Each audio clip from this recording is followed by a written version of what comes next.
I'll tell you about a couple of other things that are happening.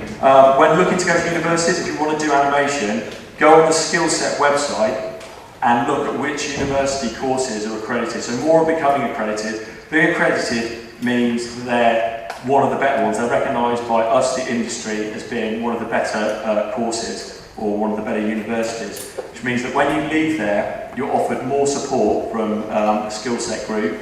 It means that I can employ you easier because I get given some money. So for the next stage, go and look which are Skillset accredited. There's some 2D ones, there's some 3D ones. One of the major things that's happened because of the tax break is 2D animation. Not maybe the traditional hand-drawn stuff, but the sort of, let's say, Flash or Toon Boom or cell action stuff is making a huge, huge comeback next year. There's going to be tons and tons of projects. So if you want to get into that stuff, rather than the CG stuff, that's making a comeback. But at the same time, 3D stuff, if you want to get into films and things like that, that's the way to go. Why don't we do some questions? That's always interesting. Who has a question? Who's got the BAFTA? That's a good question. Cycling around, okay, that's fine. Do you want to give her a mic or can she say? Okay, then give her a mic. I'll just repeat loudly what you say. What work did we do for Disney? Okay, so we did, probably not. We haven't done a show for Disney. We used to do all their graphics and idents, so that was about 7 years ago. So all the little stings and things you see with Mickey Mouse's ears bouncing around in between shows, that's the work we did for Disney. I'll tell you a little secret. Disney weren't trying to sue us. I think they are trying to sue us still. They never said they're not suing us, so I think we're being sued by Disney, so we don't really work with them anymore. Why is Disney suing us? We went to Disney with a show. I'm not saying this. This is being filmed right, you can tell them. So we went to Disney with a show for 4-year-old girls called The Clever Girls, about a little girl whose dad was an inventor who invariably got everything wrong, and the little girl had to try and help. A really cute little show where she was just trying to help her dad out and stop him making all these terrible mistakes in the village. So it's like a bit like Postman Pat but with a crazy inventor.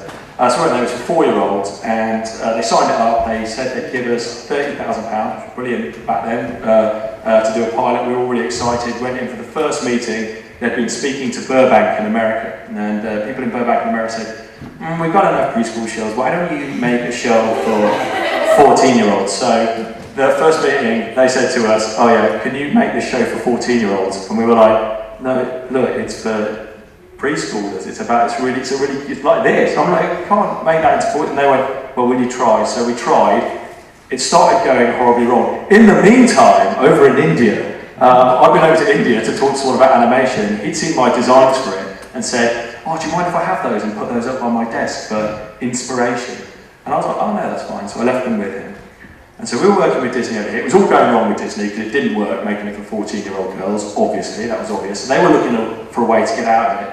In the meantime, we'd done a press release saying that we were making this show with Disney. We'd put one of the pictures on there. The owner of the company in India saw the picture next to this guy on his office's desk, saw the press release with the same picture, thought his guy had made it, so he threatened to sue Disney for £4 million for stealing his idea. Disney then thought we'd stolen the Indian idea, so they said if they sue us for £4 million, we'll sue you for £4 million, plus the cost of us taking them to court to get the £4 million back. And it went round in a big loop of us all trying to sue each other for a long time, till everyone sort of gave up. That's why we're being sued by Disney. It's a long story. Oh, that company was called Paprika. It was then bought out by Technicolor, if anyone knows who Technicolor is. So that's 2 massive companies that are all still Technicolor. I keep telling them I know them really well now, and I keep telling them to send a letter to say they're not suing us, but they never quite manage it. Does that answer your question, what we've done with Disney? We've got sued by them years ago. It's the answer. You weren't looking for. What piece of work are you most proud of? Work am I most proud of?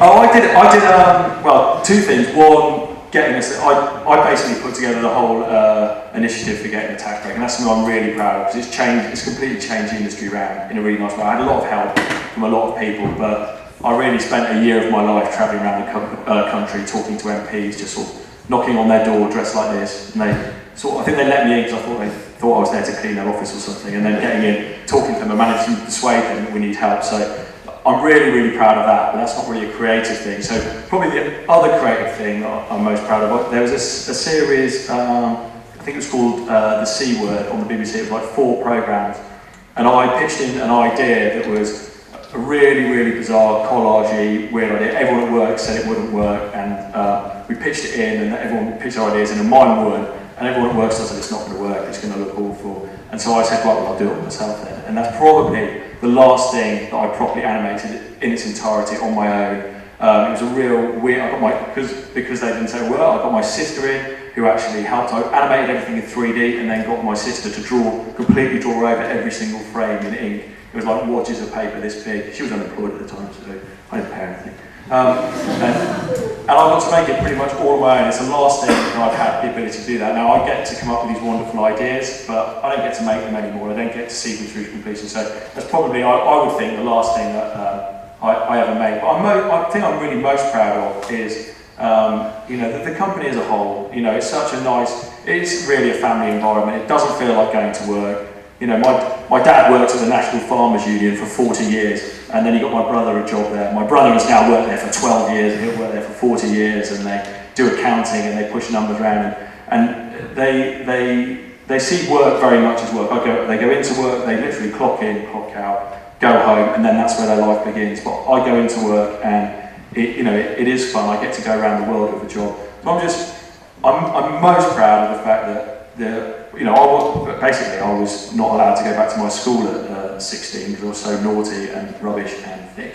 So I'm most proud that I actually managed to achieve something in my life from being basically told you were useless, which I think is the kick up the ass I needed to do something really.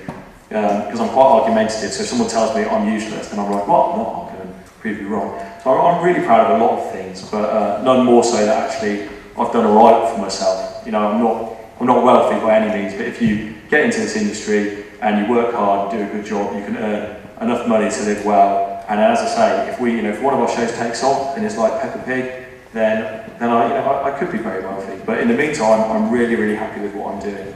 So that's a nice thing to be proud of.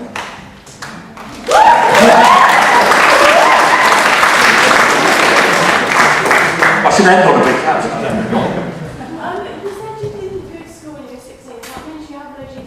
No, I did my GCSEs, and then when you do the next bit of like, are you going to go on and do A levels or whatever, I was pretty much recommended that I didn't stay there to do A levels.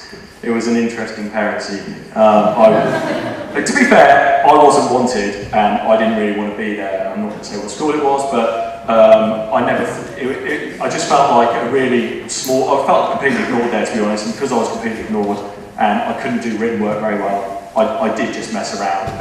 But I went on to school to do A levels. I just got in. I had extra tutoring for English. I managed to scrape a C, so I managed to get onto a course to do A levels, and that's when I did just everything I love, which just opened the world up to me. When you're allowed to do what you love, you put so much more effort in. So just doing art and graphics and all that stuff, it didn't feel like work to me. So I stayed at school later than I should, and I painted through lunch hours and stuff, and did so much more work. And I continue to do so to this day, just constantly thinking of ideas and jotting things down and doing little doodles. It is a job, and not everyone can do it. My brother and my dad, who have these very professional jobs where they sit and go in, they couldn't do that. So I'm really fortunate. I can't do a lot of the stuff they do, but I'm really, really fortunate I can do this. And it's a great thing to do. So I do have GCSEs, and I do have A levels. I don't have great GCSEs. I have better A levels because I worked harder, and then I got a first on my degree course because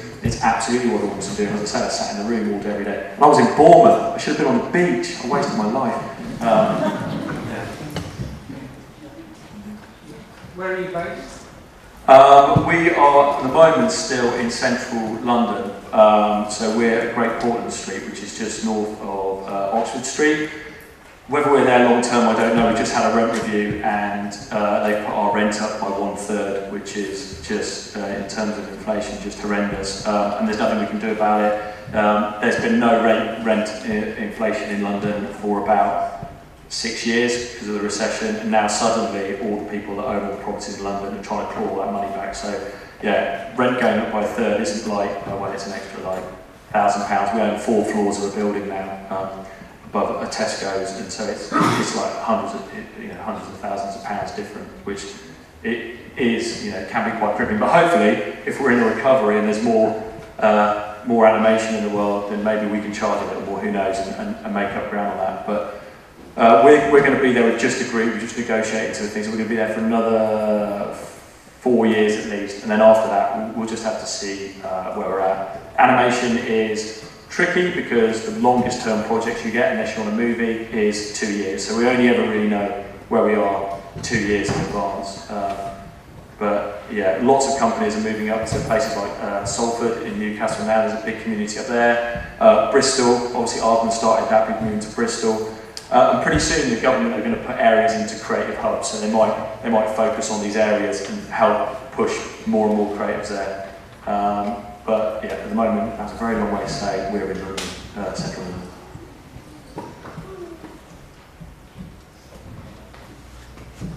That could be all the questions. That might mean we can go and sit in the sun.